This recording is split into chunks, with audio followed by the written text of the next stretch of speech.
So, want me to kick it off? Go ahead. Alright, cool. Welcome back to episode 10 of the Hollywoo Reporter. I'm Matthew Mingle alongside my co-host, Dan Mendez. Welcome back, everybody. We're talking about episode 10 of the Netflix critically acclaimed series, BoJack Horseman. The episode's called One Trick Pony, written by Laura Gritton and directed by J.C. Gonzalez. Thanks, J.C. Thanks, JC. Do you think it's that J.C.? No, I think it's a different JC. What? There's more than one? JHC. Do you think? Oh, man. I always thought I would name my kid Jesus. Jesus H. No, just Jesus. Mingo? Like, no last name. I just named him Jesus. G. No, Last name Sus. I always thought it'd be funny just to name your kid. Like, because people name their kid Jesus or something. No, I'm gonna name my kid Jesus. Jesus. Just see what happens. I mean, you can. I can. My family's watching a show right now, The Fosters. One of the characters' name is Jesus. That's a show that I always wanted to watch. Well, his name is Jesus. That's what I mean. Like, it's Jesus. just gonna be Jesus. But it's spelled Jesus. Yeah. Anyway, that's enough religion for this episode. If you're wondering why we're talking a little lower, we're trying to respect There's a therapy session. our studio neighbors. There's a therapy session or something going on over there. So we want to be respectful. Yeah. As we talk about many times on the show, everybody should go to therapy. we'll slowly pick it up the pace as Yeah. we go along. Yeah. Maybe they'll yell at us. Maybe they won't. Maybe they won't. And maybe we'll cry, and then she can give us therapy. Yep. This God is knows we know it. We need it. We need A it. lot of Jesus knows we need it. a lot of people think I do. Wouldn't surprise me. This is, I think, really one of the big like meta episodes of the series, where it is an episode about BoJack being on a movie set playing the role of Mr. Peanut Butter on a movie. It was very meta. The beginning of it. I've watched this show several times, Yeah, and it gets me every time. I'm like, what is going on? it's And then you see the D in the background. And like, okay. It's a weird movie within it's like a movie within a TV show. Yeah, but then they decide it's not a movie. Yeah, but it comes with it comes like a monthly Monthly subscription, to a curated, snack for snacks. bi-monthly curated basket of snacks. I love the direction it takes. It's very Hollywood. Bi-monthly, not as in twice a month. But bi-monthly as in every other month. Which is like, why would you subscribe to that? So 6 months out of the year. Would you subscribe to something that's only 6 months out of the year? How much is it? That's a good question. I think I would do that for like $5. Yeah, just for fun. To If see it what was snacks come. Something really good. Yeah.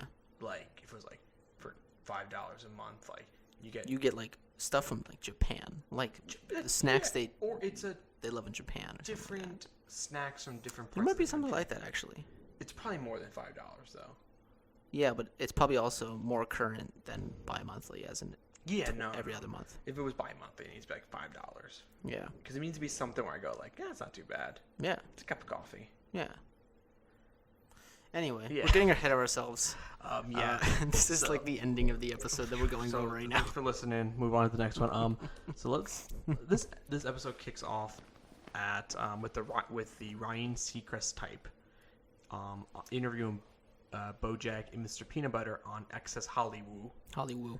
It's Hollywoo now. Hollywoo, yeah, which is Yes. they're playing on the Access Hollywood, which is a TV show that airs. I forget what channel it's on, but it airs I think at like a 7:30 at night or something, and it's like a big like what movies are being made. Yeah, it's celebrity interviews. It's not Ryan Seacrest that hosts that though, is it? No, Is I think it's Mario Lopez. Mario Lopez. Oh, is that Access Hollywood? Yeah, Access Hollywood. That's it. Yeah. Yeah. I think Mario Lopez does. Mario Lopez does that one. Yeah. But yeah, it opens up with him, and They're talking. I love his little backhand like sayings that he does. He's like, ha ha ha. I don't know.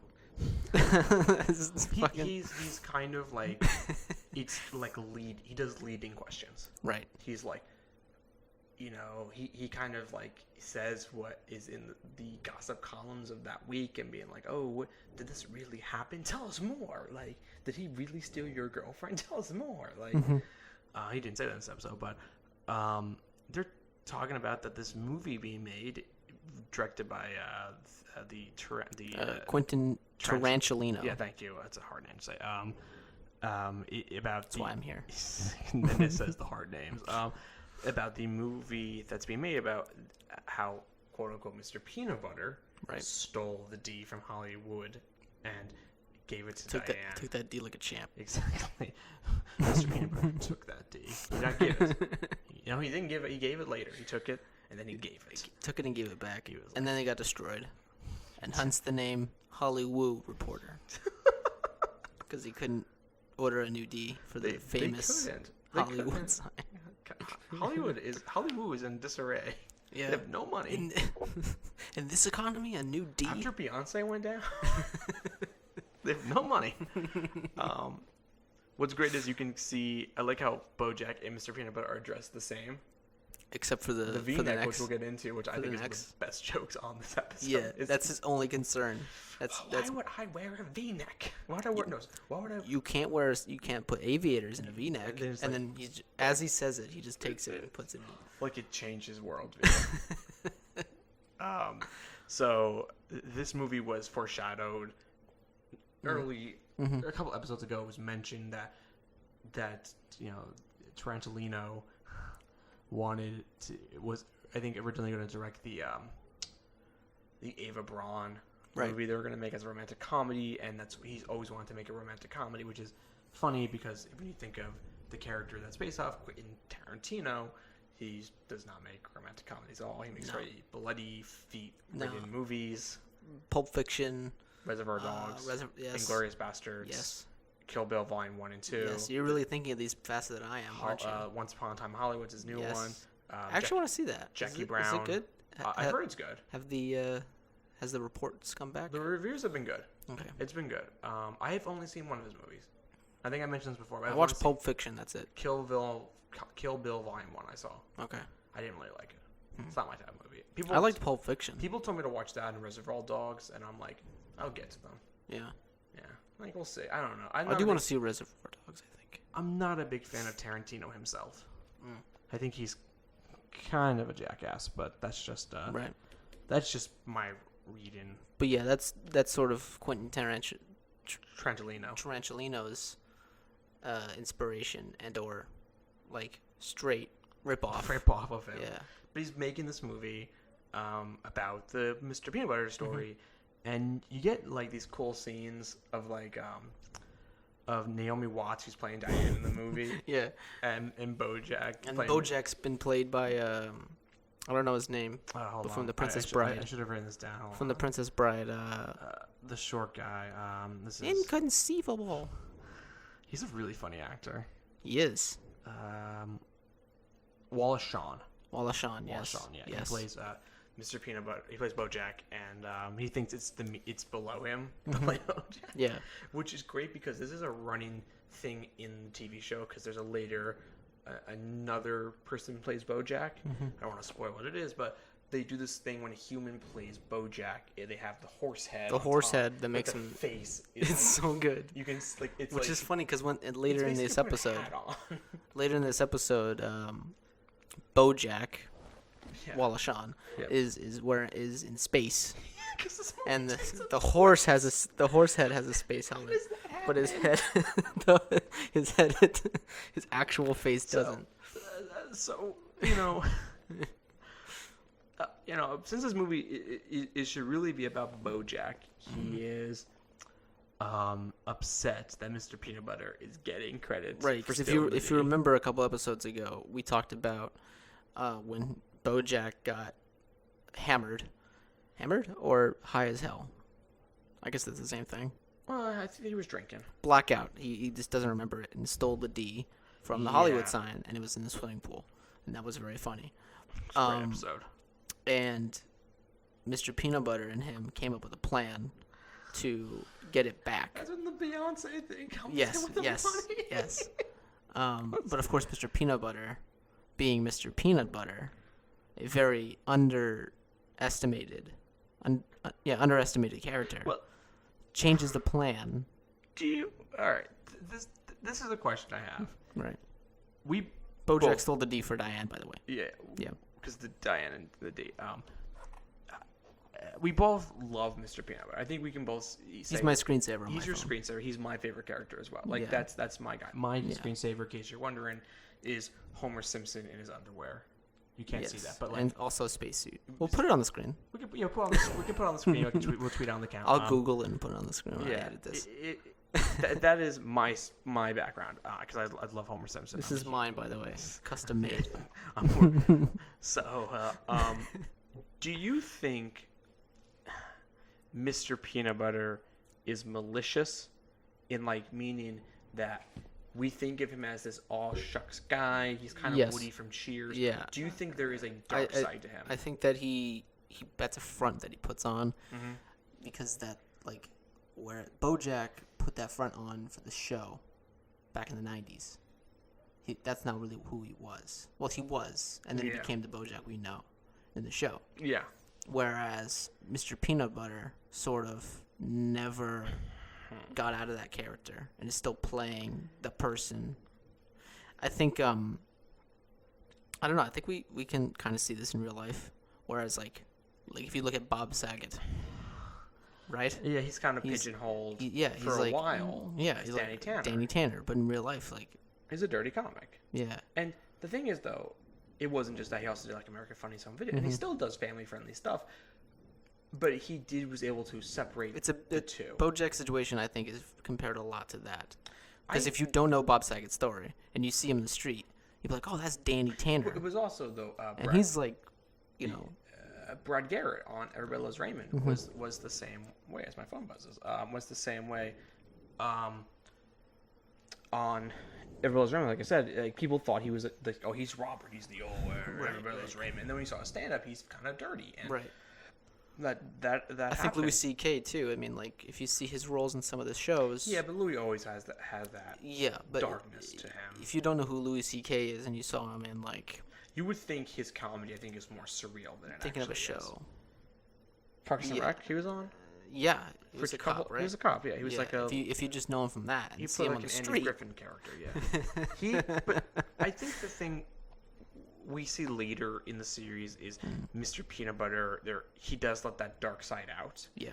And I think Mr. Peanut Butter is sort of trapped in his old character. I think he was always that character. Yeah. I think he's always this really nice, charming guy that kind of lucked into this. As you get older, right, you change. You're not the same person you were like 10 years ago. I think he's a guy who is very much caring about people, but he's very wrapped up in his own world. He loves himself. Right. He loves other people. Which is why his only concern with the movie was the V-neck. The V-neck. Not the story being told. It's the V-neck. I do think, though, that he is a person who's like, I have a fuse. It's a very long fuse. But if you push the right button... We see this later on in the show, I think. More in season 2, I think we see it. Yeah. And in a really great episode that I kind of think is a spiritual successor to this episode in some degree, where this is not the first episode that will take place on a movie set, that will take place on a TV set, that will take place on a set in general. They do these episodes. And I think they're really at home when they do it because this is a satire of Hollywood. Right. But I do. There is a darkness to Mr. Peanut Butter. I think that what he's doing is some type of affront. A big thing that happens in this episode is Diane and BoJack see each other for what I believe they say is the first time in a few months. So this is really the first time we've had a big time gap in this television show. Yeah. Most things take place within a week or so. Which is why it's also very confusing when, there really isn't a mention of this movie happening. Is there? Well, a long time ago. They kind of mentioned, I think it's being optioned. Right. If I'm correct. Right. I could be wrong. I'm probably wrong, but yeah. There is some time that goes by without you even knowing. There's like no time card or anything like that. Exactly. So from the from the time that Diane and Mr. Peanut Butter get married to now, it's been a few months. So you figure the honeymoon happened and all that fun stuff. It's almost like the beginning of like another season. Kind of, yeah. You could see that as Diane and Mr. Peanut Butter's wedding. You could have seen that easily as a season finale because there is an emotional conclusion to the BoJack and Diane story, for their love story at least. The other story that plays out between them just continues, but they talk about how like also it's kind of come back to school for after summer vacation. And you can kind of see that they're getting back into their own ways. Yeah. Like it's kind of like the thing if you haven't seen someone in a while, you do fall back into your old routine in a little bit, but it's kind of like you have to shake the rust off a little bit. Yeah, I have some friends that I haven't really hung out with. Yeah. Very much recently. It's we used to hang out all the time. Like every weekend we'd be out doing stuff.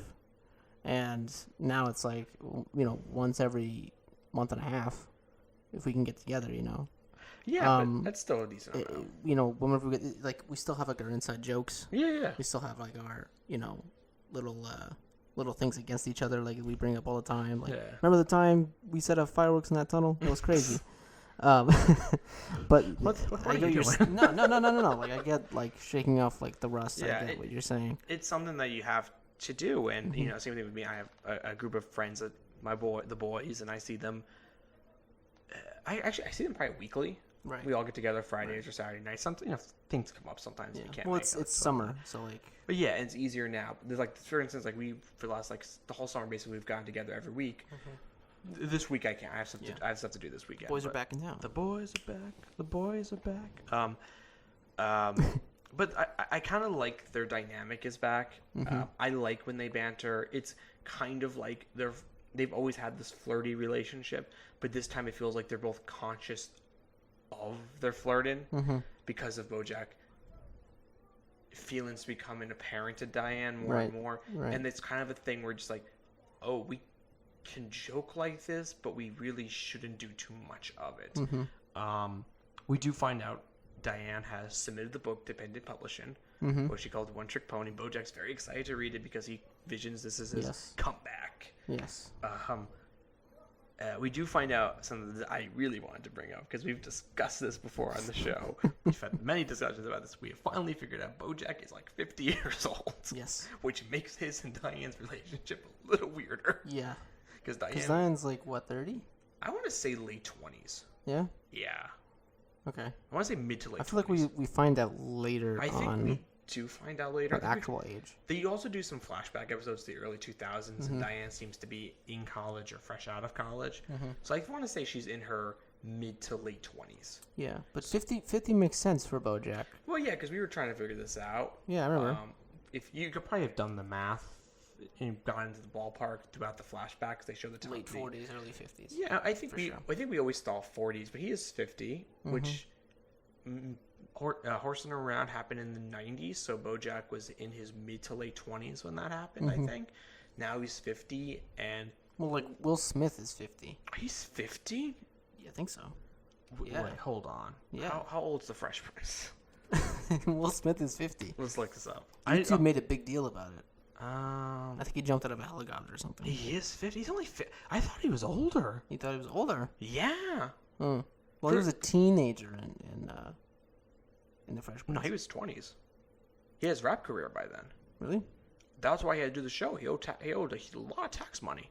Did not pay his taxes, I believe. I don't know too much about that. He was in a lot of debt. Wow. I think like a lot of his paychecks. Isn't he one of those actors that like just always was like sliding on their belly for like just jumping from role to role to pay the bills? Was that Eddie Murphy? Will Smith, not to make this a Will Smith problem, but Will Smith does Fresh Prince because he owes money. A lot of his paychecks early on that show go to the IRS, I believe. That's why he did the show. He actually, though, I think dethroned Tom Hanks as the most consecutive movies to open up to have $100 million box office return. Oh, okay. So Will Smith, I guess that makes sense. Has had an extremely successful career. He is a very talented actor. I like his raps. His song "Summertime" is amazing. Miami's good. Get Jiggy With It is one of my favorite weird songs to listen to because he mentions the Jeffersons in it, and it's just like women since I moved up like George and Wheezy, women give it to me now nice and easy. Wow, it's just like it's funny because you don't know him for his rap though. If you grew up in the 90s, in the 80s and 90s, you would know Will Smith for his rap music. Yeah, I think we were born a little too late. We grew up with the Fresh Prince. On reruns, though. On reruns. Yeah, we didn't watch the OG. We saw his movies and stuff. Yeah. As they came out. Almost. And then I kind of became aware of Will Smith, I think, during What are the big ones? And I know iRobot was a big one. That was a big one for him. I Am Legend. Was that big? No. That did okay. That's later. I remember the name. I don't really remember the movie. Men in Black was a big one. Men in Black. I love Men in Black. That's what it was. He also has like Ali, Bad Boys, I Robot, like we said, Hitch, Pursuit of Happiness. Yes, that's a big one. That was a big Oscar play for him. Yeah. You also have like Independence Day. That's another one. We can't forget that one. Independence Day. Yeah, it's when they fight the aliens. Yeah. I saw that movie once on TV. Hancock, a movie I really loved. And then he has other Men in Black sequels and stuff, and he's still working today. And when he got casted as the genie in Aladdin, I went, that makes sense. Yeah. People were like, how's he going to replace Robin Williams? And I went like, no one's going to replace Robin Williams. But you know, if you're going to cast a genie, so you need someone charismatic. And Will Smith is very charismatic. I He's agree. very fun. I would love to hang out with Will Smith. I never saw that movie, but I agree. Me either. I think I'm he's never a good gonna fit watch it for it. But I was like, that makes Just on sense. paper, I think. Yeah. Judging on paper, And I he's think it was finally good. supposed to be pretty good in it. The movie looked bad, but he looked good. That movie looked like we know, like when you watch like musicals on TV. Yeah. It looked like that. Yeah. It went like this. You know what? I was actually just talking about that last night. Like, you talked to other people besides me. Yes. I was talking to my sister. I was like, you know those stupid Broadway like commercials. Yeah. Like, it doesn't matter how much money you spend, it's gonna look awkward on TV. It does. That's what Aladdin looked like. And then The Lion King looked bad. Yeah. That movie looked terrible. Yeah. I heard it's But you know what? I do agree with you with the Will Smith playing the genie. I think if you're not gonna, you can't replace Robin Williams, so don't try. Yeah. You should definitely sort of reinvent the character altogether. Yeah, and Will Smith's charming. Like, that's the thing. Like, he's funny. Will Smith is very funny. It's sort of. I want to say it's sort of like Bohemian Rhapsody. Like, you're not gonna find someone that sings like Freddie Mercury. All right. Well, I don't want to get into a thing here. Yeah, I guess. I thought it was a travesty that my boy Bradley Cooper did not win Best Actor. He sang in his movie. I guess. But Bradley Cooper's not supposed to be a singer, man. Yeah, but he sings really good. He trained. Yeah. He took voice lessons. He worked. He actually I had saw, to get a few octaves lower. Bradley he worked Cooper. like a year on it. I saw a movie last weekend. Last weekend I had some time on my hands. I was like, I'm gonna watch a movie. What movie? I watched Bradley Cooper movie. Of course, Bradley Cooper's a great actor. It was the pill. He took a pill. Limitless. I watched that recently for the first time. Yeah, It was alright. It was really good. I thought it was going to be an action movie.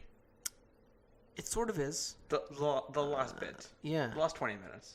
Yeah. No, I thought it was pretty. I thought good. it was. I thought Bradley Cooper was really good. And it sort of spoiled the other movie there with freaking unlocking 100% of your brain. There is like a few movies like that. That is not an original idea. Yeah. Like, so I'm like, oh. the movie's alright. That makes that movie and this movie a little bit like. But I've heard like that. But Robert De Niro's in it. De Niro's good in it. Who else?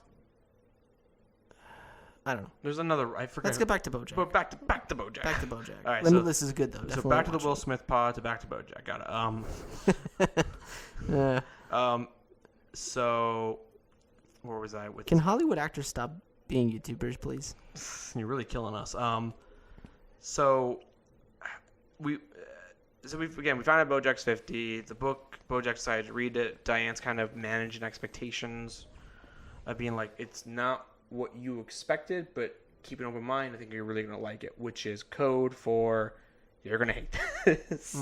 Like when anyone says to keep an open mind. Yeah. Well, she said that, but he wasn't listening. He was making out with Naomi Watts. Well, that happened. Which we'll get to later. A little bit later. Yeah. We'll get to later. Yeah. So, but again, I follow my notes here a bit. Mr. Peanut Butter, does that more the V-neck stuff. That's sort of like I get the V. Like how you're not wearing a V-neck. Let me talk to Karen in a wardrobe. Karen. I love that. I love how he's like talking to BoJack like buddies, and then as soon as he's off frame, just Karen, just like really aggressive. Like you're not expecting it from Peanut Butter. I like to you find with Diane, BoJack and Naomi Watts are running lines. Mm-hmm. And you find out that Mr. Peanut Butter and Diane's bed is a huge dog bed. Yes. Which I thought was a really nice touch. Because, dude, I would freaking sleep in there. I don't care. Because BoJack's bed is an actual bed. It's on And yet he's a cement blocks, horse. but like he's not sleeping in a stable. But Mr. Peanut Butter is like, no, we're sleeping in a dog. But he has a dog. Why don't humans sleep in beds like that? That looks cool. That looks so comfortable. Yeah. You can put your laptop on that, dude. You could like just work from home on that thing. You could just like. No wonder dogs are you can have friends over and they can sit on your bed, no problem. No wonder dogs have so much energy all the time. Well, they sleep. They sleep like dogs. They sleep like babies. I don't know where that term comes from. You want to sleep like dog. So, I don't know. So, it's hot in here. It's hot. Go open a window. Keep them entertained. I'll keep them entertained. So anyway, so after the whole dog bed incident, they run lines. Naomi Watts is extremely happy that she fucking finally played a character that is not a deep character. That's just the woman in a movie. And when I say that, I mean that a lot of women in the film industry in movies, they are kind of not used well. They kind of play the girlfriend type or the wife. Like they don't play an actual character. They just play basically an on-screen person. Right. There's no like depth to the character. And Naomi Watts is a very serious and very well respected actress. What was she in? Give us some examples. All right, let's look up her IMDb. I forgot to look her up. Yeah, I'm sorry. I usually do actually. I looked up character actress Margot Martindale, the great Margot Martindale. She's amazing. So when there's ever like a she's actress. also 50, Naomi Watts. Oh, okay. So that would have worked out. Her and Will Smith. Damn. Let's see. I think Will Smith is happily married.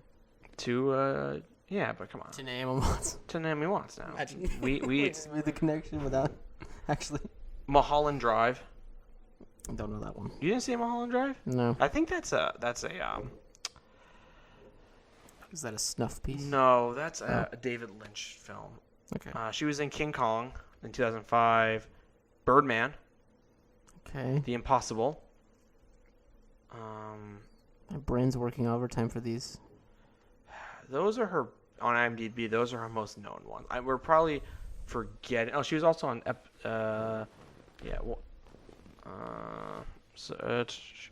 Gypsy. Oh yeah, she was on the TV show Gypsy that got canceled that I had no idea existed.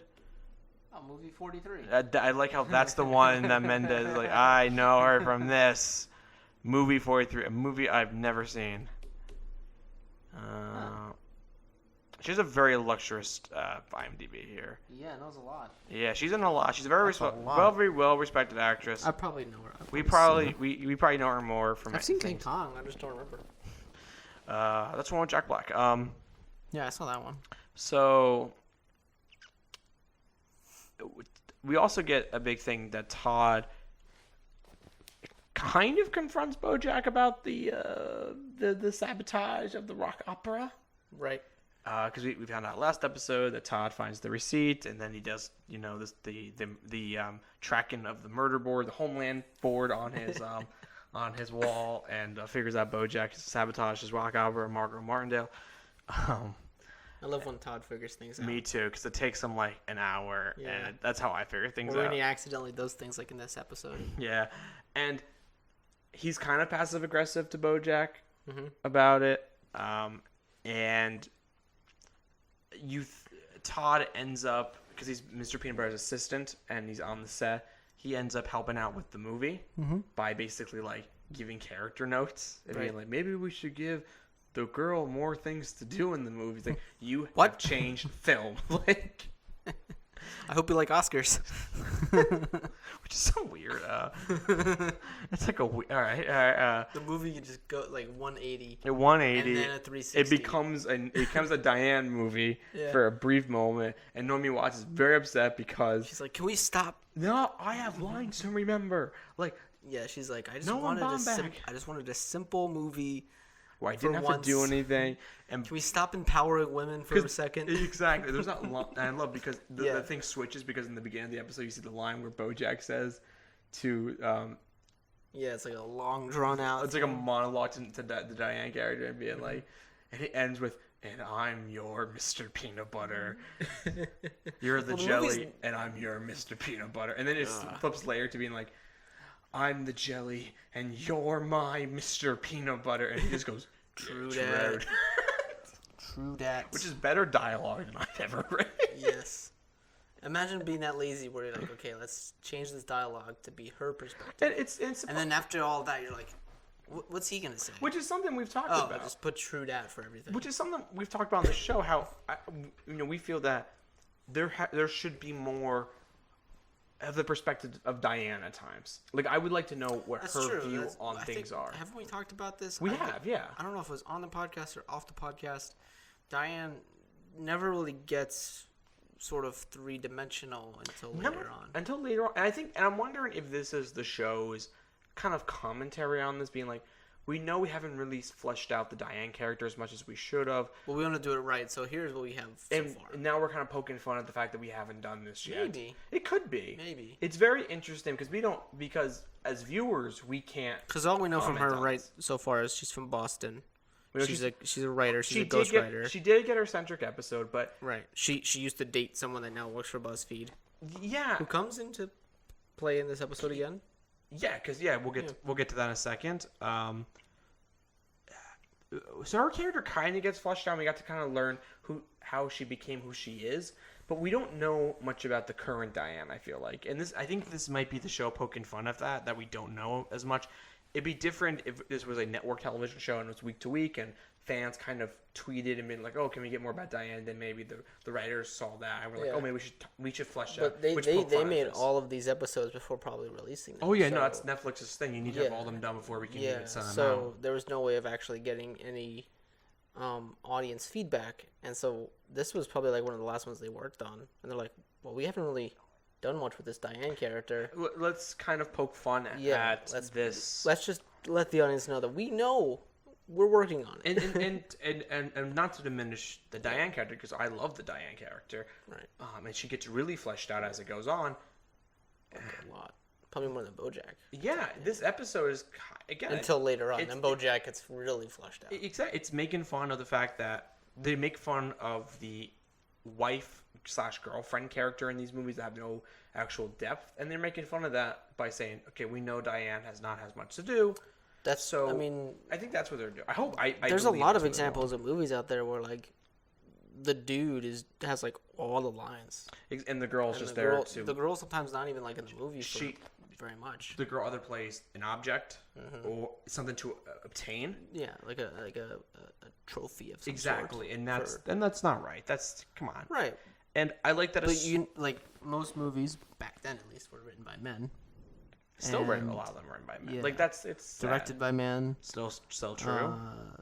Like produced by men. Still true. Not Not much has changed. So It's this getting episode- yeah. better. I think that goes back to like Naomi Watts. Like, can we stop empowering women for a second? It's kind of just a funny joke about like how that normally does not happen. So Yeah, women are like, can I please have some lines? because they truly do. There's so many so talented. Olivia Wilde, she needs more lines. She's so great. We get her in the next episode. I love Olivia. Olivia, you still gotta come come on by. the show, You please. still gotta come I by. have so many questions about House. I went home last time we mentioned her. I went home and actually watched a movie with her in it. I forgot which one, but I was like, I gotta watch something with Olivia Wilde in it. I forgot what movie I watched. Okay, if her House arc is really good. I don't have time for House. The House is a long process. But she comes in around season 4. Todd starts to sabotage the script a little bit, turns into a sci-fi thriller rom-com, and then when the Diane character gets more lines, she starts to talk to the real Diane, and Diane pawns Naomi Watts off on BoJack, and then her and BoJack hook up in Diane, Mr. Peanut Butter's bed, and it's like, no, not Naomi, and then she goes, call me Diane, and just like, oh trying wow, to get into character. wow, because the whole time a running joke in this episode is that Quentin Tarantino has all the characters, all the actors staying characters, Which is funny because it's like the real people there's are one on set. there's one scene where like Mr. Peanut Butter like BoJack's being called Mr. Peanut Butter, and Mr. Peanut Butter's still being called Mr. Peanut Butter. Yeah, so they're all on and then set. there's someone playing BoJack, but BoJack's also on set playing someone else, and then Diane's on set playing no one, but there's someone playing Diane on set. So like, it's funny how they. It's amazing. So afterwards, Diane tells BoJack to call Pendant Publishing about the book. BoJack. they're like selling off everything. It is not going well there. No. I have written down here, cans on fire to keep warm. They have like an old like computer. It's just like so Pendant sends BoJack the book and he's reading it on his phone, and I have here the first line of the book. I just love how BoJack's reaction when he's like, the book's done. Can I read it? He's like making out with Naomi Watts. He just like throws her away. He's like making out with Naomi Watts. You want to like you want to do hand stuff, and it's. And then she's like, well, the book is done. He's like, it's done. So here's the first line. Keep the engine running. Because I know after this I'm gonna be rock hard.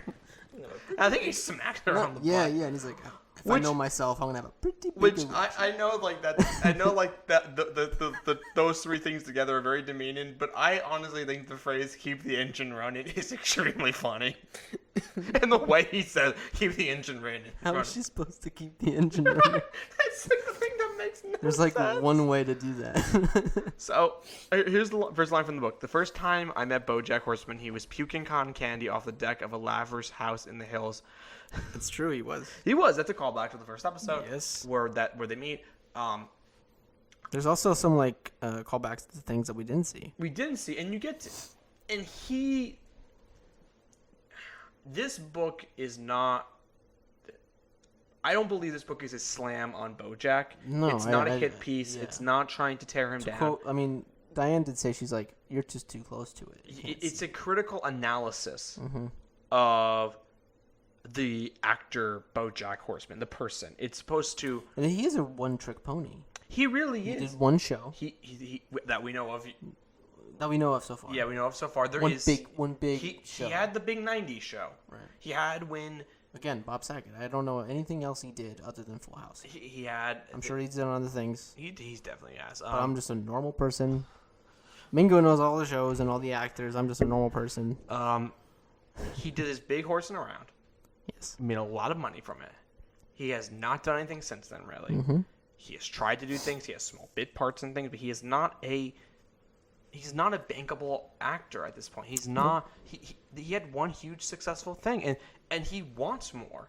Right. But he either does not have the range for it, or he doesn't have the stability, or he just doesn't have the mental the emotional capacity to handle the rigorous the rigorous days of the set. Yeah. I mean, when you're doing a show, it's like a 9-to-5 job, more. Yeah. And he demands Diane rewrite the book, which is pretty insane. Especially since that book took months to write. Yes, and they only have until next week before the. I think it's Friday. Before the repo guys come back and collect the printers. That's in the next episode, but that's a great line. Yeah. Sorry. No, that's all right. Don't worry. No, it's a great line. We have until next Friday before the repo guy comes and takes our printers. Diane's comments to BoJack, because BoJack says early in the episode, like, he's kind of a stupid actor. Like he doesn't know anything about writing, and Diane says it to him, trying to defuse the situation with humor. Right. But she needs to read the room, and being like, BoJack's upset. It's probably not a good idea that I call him like a stupid actor that can't understand the book or that can't write a book. Yeah. I think that I would understand why BoJack would be upset, because it is his book. Yeah. Diane is a ghostwriter. The name of the book's going to be like BoJack Horseman. I think he should have a say in pretty much every aspect of the book, as in like title, how long, like how much detail he wants to get into. But he did say to Diane, full honesty. Yeah, warts and all. Warts and all. But we did say that. But he is sort of right. He is sort of like, this is just warts. This, you know. to me, it would be 100% different if Diane was commissioned by a third party, either a website or BuzzFeed or another website or a publishing company, to write a book about BoJack Horseman, the actor, and interview him, and then. But BoJack it's an unofficial biography to some degree, Yeah. and then she could do a critical analysis of the actor of BoJack Horseman, which we saw in previous episode. Diane's very interested in the context of the culture. She talks about that with Sarah Lynn, about her music career. But the thing is, this book, she's a ghostwriter. No one's going to know that she wrote this book, really. We see this in the next episode. Yeah, because she's at a ghostwriter panel. Ghostwriter Con. Yeah, which is great. No one's there. And no one knows who the people are. So, BoJack, Diane says she's not going to rewrite the book. And BoJack's kind of heartbroken by this because he saw this as bonding for them, becoming friends. Like, he talks about, like, going to the grocery store. I thought it was a nice time hanging out with my friend, but you saw it differently than I did. Yeah. And that's what she was paid to do. And we've talked about this several times, but it's the same thing. Like, BoJack thinks he develops these relationships with people because they work for him. And it's sad, but he probably, Princess Caroline is his closest relationship. Yes, in a romantic sense. Diane's his closest friend. It says it in the book, right? Yes, that these closest. Is that again in the next episode? I think it's in this one. I think it's in this one. Yeah. That she goes like. And it is in the book where it says his closest companion. The only like long-term sort of relationship was with his agent. His agent / ex-girlfriend. Yeah. And it's true, and even to Todd, they're only friends. They only became friends because Todd needed a place to stay. Right. And BoJack's his provider. So after Diane refuses to do it, and BoJack fires Diane from the book. Yeah. He goes back to set. The movie is taking a complete turn. I just love what's his name? The turtle. Lenny Turtletop. Who puts food on top? Oh, yeah, because he has the runner throughout the episode of like him trying to get food, and he's a turtle, so he walks very slow. That's J.K. Simmons. J.K. Simmons plays Lenny. Simon Simmons. Yeah. He's like, who put food on top of a hill? And then he's like, bagel. All right, back to work. So the movie. After all this, BoJack wants to settle down. He goes to Naomi Watts, who rejects him because, again, he thought he built this relationship, but he really was building a relationship with the fake Diane. Yeah, she's like, yeah, no, I'm not interested at all, and you're really not interested in me. You're interested in Diane. Because I was playing Diane. Yeah. And, again, it goes into what we've seen in the last which is very interesting. 9 episodes. It's a very interesting way of, like, oh, I guess I am into Diane. Well, that's why when he's having sex with Naomi Watts and she goes, call me Diane, it's funny and creepy. Yeah. It's like, oh, wow. Because that's definitely not helping his emotional state at that point from moving on. No. I also like the fact that you find out that Naomi Watts was replaced by a ball on a stick. And just a PA's holding it in front of a green screen. Saying the lines. And then you find out that Todd and Quentin Tarantino have changed it again. It was going to be an immersive app, and then turn into again like maybe it's an immersive app or that's stupid. Something other than that. The movie turns into a monthly snack box. Like we said earlier, it's the a basket of snacks. It's bi-monthly, but not the one that's twice a month, but it's every other month. Which I love. I love that term. Oh yeah, it's bi-monthly or biannually. Does that mean 2 times a year, or every 2 years? Or every other year, I guess. So after that, BoJack confronts Todd about the rock opera because he dropped the hint earlier, and Todd says he put it behind him. They're cool. And BoJack's like, I thought you were sabotaging me. Oh, that would have been such a good idea. He's like, oh, revenge? I never thought of that. I completely forgot about that. I think that was the whole thing. He just completely got sidetracked with that and didn't realize he was sabotaging this for BoJack. I love this because you. That's what I was saying by him doing stuff by accident. You see the difference in emotional maturity between BoJack and Todd, and really Todd from the next episode of the show for sure. I think because the idea of Todd being like, I've moved past this. I'm not 100% forgiving you, but I've moved past this. Do you think Todd, after this whole series of episodes, is like the new Todd we see later on more? Because like when we first meet Todd in this series, he's sort of like the lovable idiot. I think he kind of, at this point now, he kind of turns and then into... now he's starting to be his actual character. He kind of turns into the funny side actor. Like, that he has his own kind of storyline in episode where he goes on a weird adventure, normally something to do with being Mr. Peanut Butter's assistant. And I think it's the perfect situation to put him in. It's perfect to team him up with Mr. Peanut Butter because they're very similar. I like the fact that Todd just kind of moves on from it. Because he's like, again, a few months have passed. Todd's had time to process this. And he probably goes like, yeah, it was a crappy thing to do. You shouldn't have done it.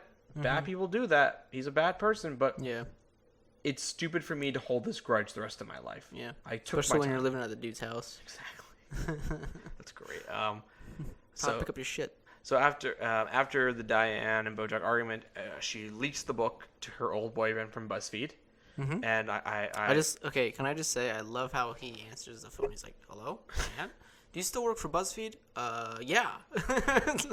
I just love that because BuzzFeed has like so many identity crises lately. Yeah. Where it's like they had BuzzFeed and then BuzzFeed Blue. They're actually really BuzzFeed Yellow. I believe something like that. I could be mistaken here, but I believe at one point they actually were a very good news organization for like political news. Yeah. Now it's like extremely liberal and like feminist, and it's like very one-sided. It's a very website for Mingo. No, it's fine. I'm just saying I'm like Republican. I'm not like extremely other-sided, but I'm saying like it's not a very accurate source of news anymore. I think it's just like I think it's accurate. I think they picked a side, and I think it's accurate. Just like a lot of news sources. What I mean by accurate is I feel like they're very fact-driven. I guess so. Like there's a difference between opinion pieces. Well, when's the last time you watched like BuzzFeed?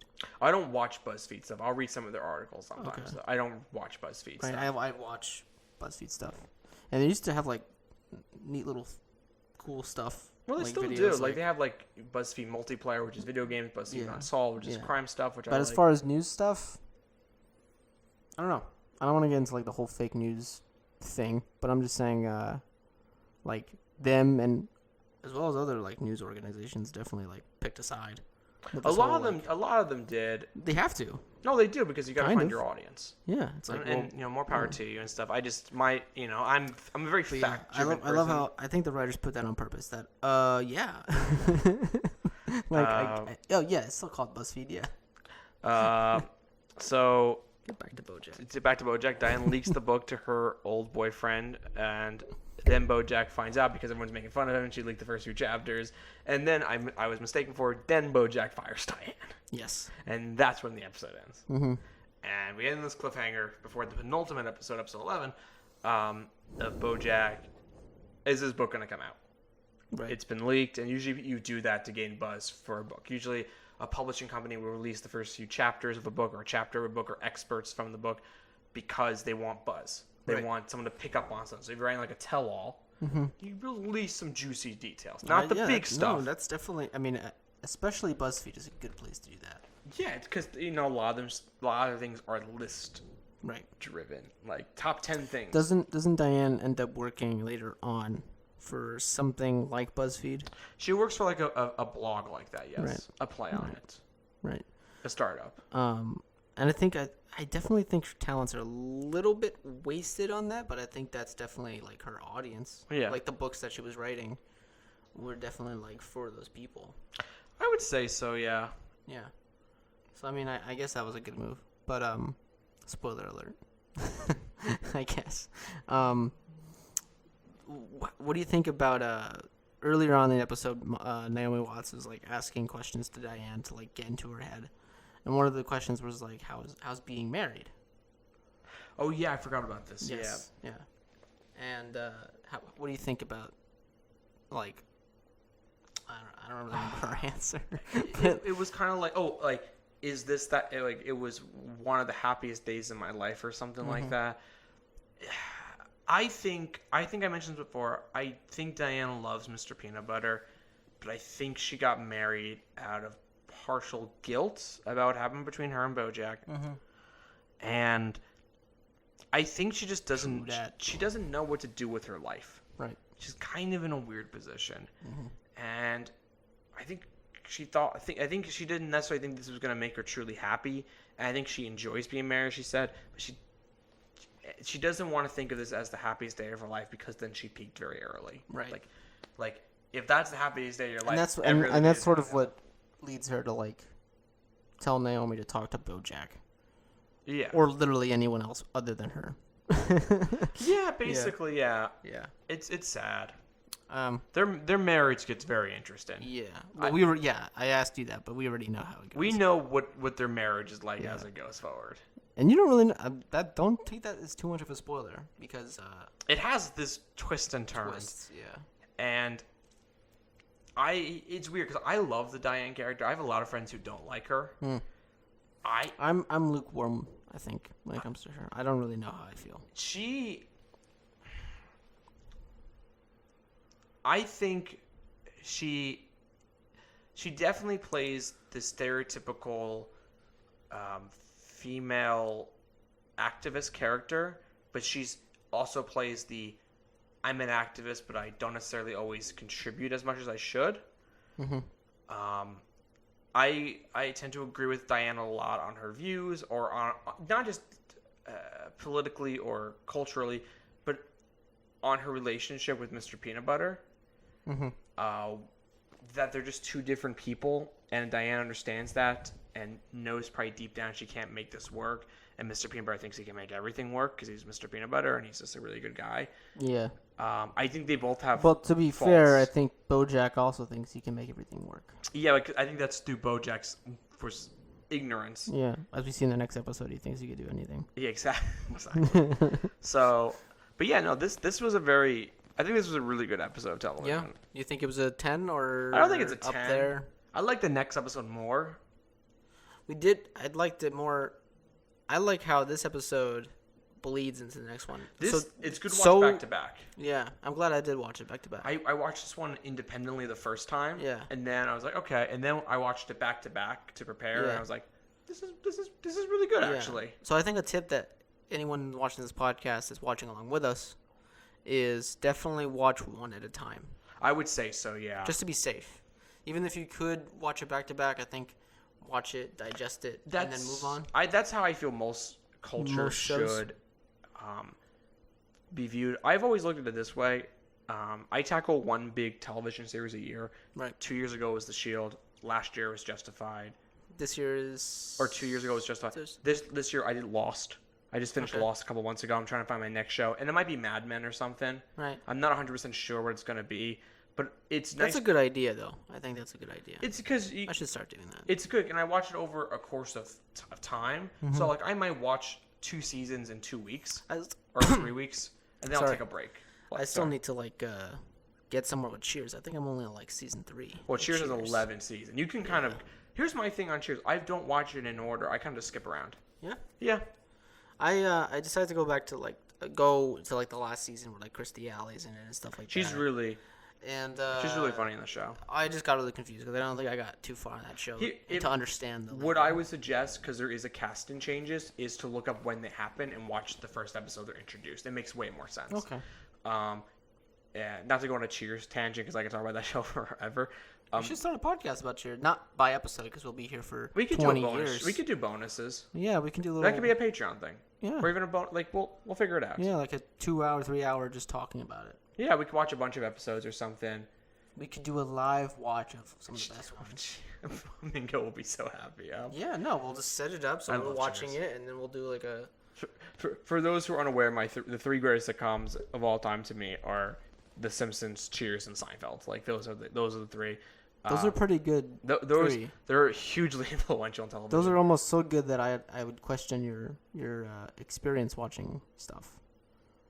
Yeah. I think if you ask anyone, what's your favorite shows? Simpsons would be maybe one of them that they would say just off the top of their head. I would agree. I still think The Simpsons are good today. Cheers is a little bit bit out there. I I don't think feel a like lot of people know Cheers anymore. I feel like you that's someone you're like, oh, they watch television. Yeah. Like they watch older stuff. And again, like very highly influential shows. Like I really like I Love Lucy, the Dick Van Dyke Show, the Bob Newhart Show. That's too old for me. All really good shows, all really highly influential on television. But Cheers, Seinfeld, and The Simpsons, I feel like are just a class Seinfeld, above. I definitely think everyone would be like, oh yeah, Seinfeld. Seinfeld. Even if they've only watched like one or two shows. If you were to ask me what the best sitcom is all time, Seinfeld. Those three, I love Seinfeld. I could tell you on any day that's my favorite all time. But it's sort of like Cheers for me. Well, Cheers for you for Yeah. me. I skip around with Seinfeld. And you can. Trust me, I adore Seinfeld. It's a show about nothing. I have all the seasons. I have the first 3 season scripts. I have a book. I have a book about the making of the show. Like I adore Seinfeld more than anything. Yeah. I think Cheers. I almost met Jerry Seinfeld. I got to see him Remember? live. Yeah, you told me about that. Yeah, I got to see him. I almost met him. Quickly before we wrap up, as one We thing gotta rate the episode. One thing I want to say about Cheers. Go ahead. First 5 seasons or so starts the will they won't they in television Right. with Sam and Diane. Mm-hmm. The last 6 seasons, masterclass in sitcom writing. Okay. It's joke on a joke on a joke on a joke because they changed the show's dynamic. Maybe I should watch that shit. And that I think is I'm trying to get into stand-up, by the way. it's proving very difficult. What Cheers becomes after Diane, you could definitely see the impact it has on shows like The Simpsons, shows like 30 Rock, where it's just like it's so jam-packed with jokes. Yeah, it's very it's just influential. jokes. I was watching this Cheers. Could that arguably like worsen the show, like water it down? With jokes? Yeah. No, if it's a sitcom. I guess. But if you start watching the show and you just love the show, and then all of a sudden it's just way too many way more jokes than you're used to. Yeah, I don't know if some like diehard fans are gonna really like it. I don't know. I know I know a couple shows as the camera turns off. I know a couple shows that are, they're really good. Yeah. When, like, they're new, and people like fall in love with them. Like it's like a niche. Like not a lot of people know them. And then in the later episodes, when a lot of people are watching the show, they just don't like the show because maybe they changed writers or something. I don't know. Do you think there's some people out there that enjoy the Cheers before all of the crazy? Yeah, of course. There are probably people who are like Sam and Diane purists. Right. I just think the show is great throughout. Like you can watch any episode, and I think it's great. It's also a genius in directing. Like for multicam comedies, Jimmy Burrows is an underrated master of directing in television. Like he's not underrated is probably the wrong word because he's literally directed over he's directed like 500 episodes of television in his career, and he was there for the beginnings of Will and Grace, Friends. The guy is just a master. Like I love Jimmy Burrows. Like Jimmy Burrows, come on the show. Like seriously, you're amazing. Anyone that's written a TV show, you can come on the show. Yes, automatic invite. So let's go into rate the episode. Yeah. I'll go first. Go ahead. I think this was a really solid episode of television. I think it was really good. Not great, but really good. I think it's like a 7.5. Oh, I said 8. You said 8. Yeah. Ooh, you're higher than me on this. We're not biased here. I see. We're not biased. See, he did not see that. I did not. I think it's a 7.5. I think it's a good episode. You saw that. I think it's really good. The BoJack Naomi stuff I like but didn't love. I think it was an 8. I think some of the BoJacks. I think some of Mr. Peanut Butter stuff was really good this episode. The peanut butter stuff's solid. That's good. I love the Quentin Tarantino stuff with Todd. Yeah. I think it was a really well flown. I paid attention to it. Yeah. I watched this while transferring files on my computer. I'm a very busy person, guys. Yeah, he is. I am not so much. And while that wasn't like a crazy intuitive task, I remember I looked over and all the files had transferred, like quite a while ago, and I was still fixated on the other screen with BoJack. Yeah. On it. So that's why I rated it 8. It's a good episode. You're focused on it. I think there were some episodes in the beginning where you're just not focused. Yeah, the show got stronger. Yeah. Like from episode 1 to now. So did this podcast. We started knowing what we're doing, I think. And now we have a kind of a good grasp. And we'll introduce more things as we go on. Yeah. This was good. Let's do some house cleaning. Yes. Please, some stuff. Let's bust it up. Buster Bluth. So please rate and subscribe to us. Leave us a review on wherever you listen to it. It helps us get noticed. We're very close to We're very close to finishing season 1. We are, and by next week I think we're gonna wrap it up, shooting it. Yeah. So you guys, if you're watching this episode as it's coming out, I guess in the next 2 weeks. Yeah, if you're just joining us for the first time, episodes after this.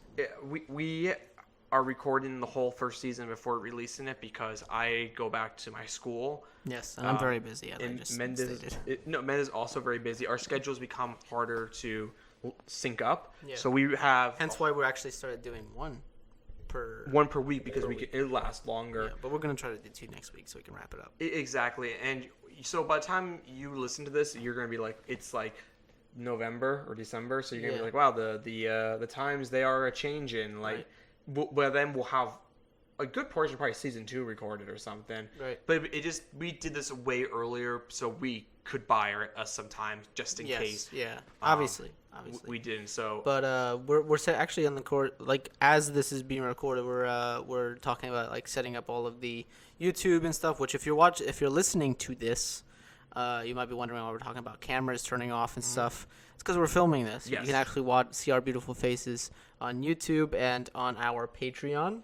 Yes. So we will have a Patreon up. Yes, and you can get episodes 1 week earlier on there. Yeah, well, you can get them. Yes. You'll get them earlier. Either they'll be a week or a couple days earlier.